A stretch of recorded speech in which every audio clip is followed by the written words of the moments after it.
가뮤는 1960년 1월 4일 오후 1시 55분경 파리 근교 5번 국도에서 자신이 탄 자동차가 길가에 늘어선 플라타너스 나무를 들이받자 휴지처럼 구겨져 현장에서 즉사했습니다.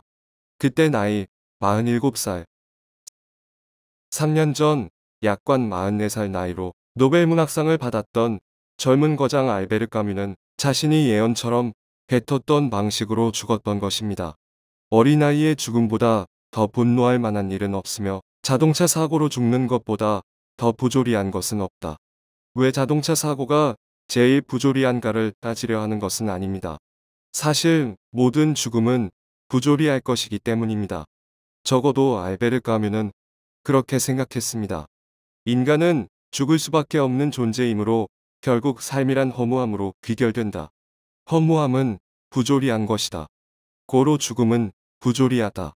어쨌든 말이 시가 된 것인지 몰라도 그는 가장 빛났던 시기에 자신이 가장 부조리한 방식이라고 말했던 자동차 사고로 부조리한 죽음에 지배되었습니다. 그것도 원래 기차를 타고 파리로 돌아가려 했었지만 친구의 권유로 친구가 운전하는 차를 타고 가다가 친구는 살고 자신만 죽었던 것입니다. 왜라는 물음에 어떤 타당하고 합리적인 답도 할 수 없는 이런 상황을 우리는 부조리하다고 합니다. 그런데 평생을 부조리와 씨름하며 살았던 그가 최고 수준의 부조리를 보여주며 죽었던 것은 다시 한번 까뮤가 그리 강조했던 부조리에 대해서 생각하게 합니다. 도대체 부조리는 무엇일까요? 까뮤와 까뮤의 조상이 살았던 유럽은 18세기와 19세기를 거치며 신을 버리고 신에게 사망 선고를 했습니다. 개인의 신앙생활은 자유롭게 계속될 수 있었지만 전 사회적으로, 전 국가적으로, 문화적으로 신성과 성령은 모두 제거되었습니다. 이제 유럽 사회는 합리성과 이성이 지배하는 근대 사회로 변해갔습니다. 그런데 근대 사회가 발전하면 할수록 두 가지 모순이 부각되고 부딪히게 됩니다. 신이 사라진 세계는 이제 구원도 문명도 법칙도 없습니다. 구원이나 해방 등의 아무런 목적이나 의미 없이 냉담하고 무의미한 우연들이 누적되고 폭발할 뿐이었습니다. 대신 인간들은 신이 사라진 후 합리성과 이성을 가지게 됩니다. 신 대신 합리적인 질서와 이성적 고고함을 미덕으로 삼게 됩니다. 무의미하고 냉담하고 무질서한 세계에 인간이 근대적인 합리성과 이성을 요구할 때 생기는 모순, 바로 이것이 부조리함입니다. 유럽 사회의 한정에서 본다면 까뮤가 인정한 것은 아니지만 신이 죽은 후 나타난 유럽 정신 문화의 과도기적 무력함이 결국 부조리라는 개념을 불러 일으켰습니다.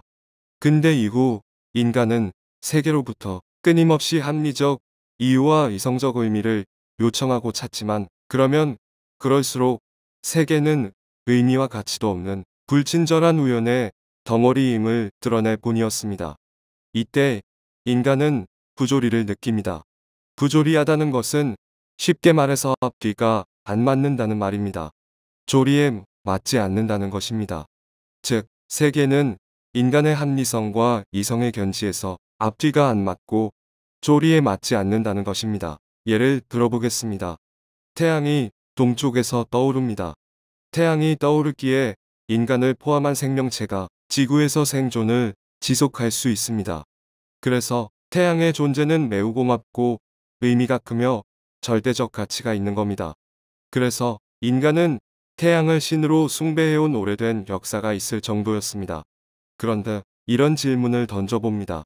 태양은 지구의 생명체를 위해서 태어났고 존재하는 걸까요? 누가 그렇게 태어나게 하고 존재하게 했을까요? 과거엔 신이 그랬다고 대답했습니다. 그것을 통해 태양과 생명체는 서로에게 의미와 가치와 목적을 부여해줍니다. 서로에게 안식과 만족감을 주었습니다.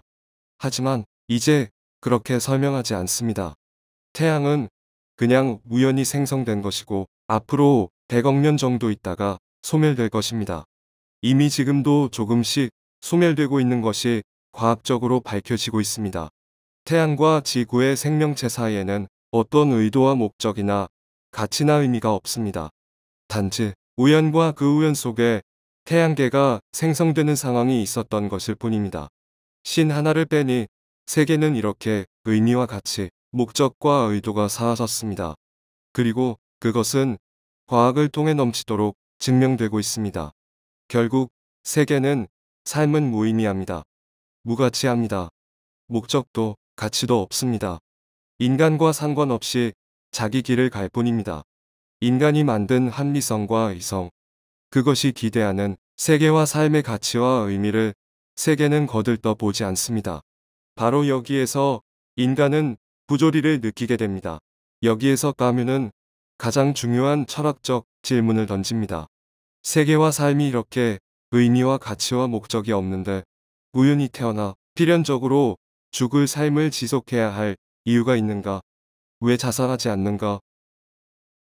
세계를 어떻게 인식해야 하는지, 육체와 정신은 어떤 관계인지, 물질과 영혼은 어떤 관계인지, 도덕과 윤리는 필요한 것인지, 욕망이란 무엇인지, 의식과 무의식은 어떤 차이가 있는 건지 등등의 철학적 고민과 질문은 모두 주변적인 것이라고 생각합니다.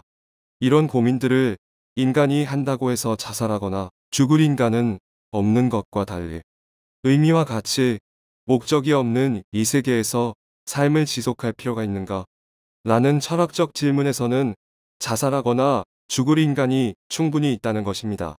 바로 이런 이유로 까뮈는 이 질문과 이 질문에 대한 답이 가장 중요하고 1차적인 철학적 질문이라고 생각합니다. 사실 까뮈의 이러한 철학적 고민은 유럽 철학이라는 큰 흐름에서 보면 새로운 것은 아니었습니다. 대표적으로 쇼펜하우어가 의미와 가치가 없는 삶의 고통과 진실에 다가갈 수 없는 인간의 인식과 오감에 대해서 비관론을 펼친 바 있고, 가장 인기 있는 서양 철학자 니체도 신이 부여하고 신과 다름없는 기존의 철학이 부여해온 세계와 삶의 가치와 의미가 죽었음을 선포하고 인간 스스로가 창조하는 의미와 가치를 적극적으로 사랑하자고 한 바가 있습니다. 또한 인간의 인식이 세계를 반영하고 있다고 보면서 법칙과 운명으로 가득 찬 세계가 아니라 한치 앞도 예견하기 힘든 힘의 의지들로 가득 찬 세계라고 표현한 바 있습니다. 신이 부여한 의미와 가치, 또 다른 형태의 신의 개념인 칸트와 헤겔이 부여한 이성과 정신의 절대적 의미와 여러 가지 형태로 분화되어 알베르 까뮈에게까지 이르렀습니다. 전 개인적으로 알베르 까뮈의 철학을 니체 철학의 20세기 버전이라고 봅니다만, 그것은 다음 기회에 살펴보도록 하고 이번엔 까뮈의 철학 자체에 충실한 결론을 내리고자 합니다. 다시 돌아와 의미도 목적도 가치도 없는 이 세계와 삶 속에서 우린 계속 살아야 하는가? 자살해야 하지 않는가라는 근원적인 까뮈의 철학적 질문에 까뮈는 스스로 답합니다. 의미도 목적도 가치도 없는 이 세계와 삶에 대해 반항해야 한다. 신이 부여한 의미와 목적과 가치, 그리고 그것의 없음에 반항해야 한다. 의미와 목적이 있어야 삶을 살 수 있는 것은 아니다. 그것은 또 신에게 의존하는 것이다. 그런 의존과 의지에 반항해야 한다. 더 나아가서 이제 인간 스스로가 만든 의미와 가치로 살아야 한다. 신이나 신을 대리하는 그 무엇이 부여해주는 의미와 가치에 의존하는 것이 아니라 내가 만든 의미, 내가 만든 가치로 삶을 살아가야 한다. 무의미와 몰가치에 반항하고 인간이 만든 의미와 가치로 사는 것이 행복한 것이다. 오히려 신이나 다른 무엇이 강요하고 부여한 의미와 가치로부터 해방되고 자유로운 나만의 가치와 의미로 살아갈 수 있는 행복할 권리가 있다. 나는 반항한다. 고로 존재한다. 신과 그것을 또 다른 형태로 대리했던 영생과 구원은 결코 의미와 가치가 될 수 없다. 그러한 의미와 가치에 대해 철저하게 반항하고 대신 인간 스스로가 만들고 창조한 의미와 가치로 살다가 죽는 것이 더 행복하다. 어쨌든 까뮈의 비관주의와 세계와 삶의 무의미함과 몰가치는 결코 비관으로 끝나지 않고 오히려 신이나 기타 변형된 신의 강제와 의무, 요구로부터 해방된 더욱 자유로운 인간의 삶과 인생을 가능하게 하는 혁명이었습니다.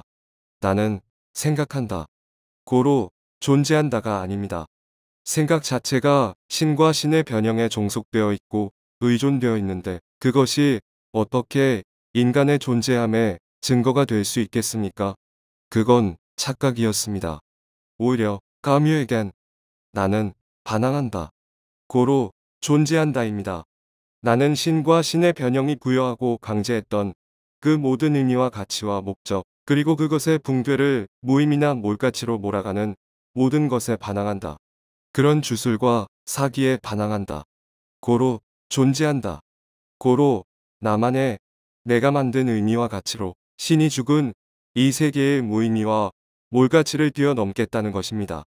여전하지만 그래도 카미를 통해서 서구 사회는 신의 세계, 그리고 그 붕괴에 따른 공백과 비관을 인간 스스로 딛고 일어서는 참된 자유와 해방의 길로 들어서게 된 것이 아닐까 싶습니다. 오늘은 알베르 까미의 부조리 개념과 이에 대한 해결책으로서의 반항에 대해서 살펴보았습니다. 시청해주셔서 감사합니다. 구독과 좋아요, 알림 설정은 채널의 힘입니다.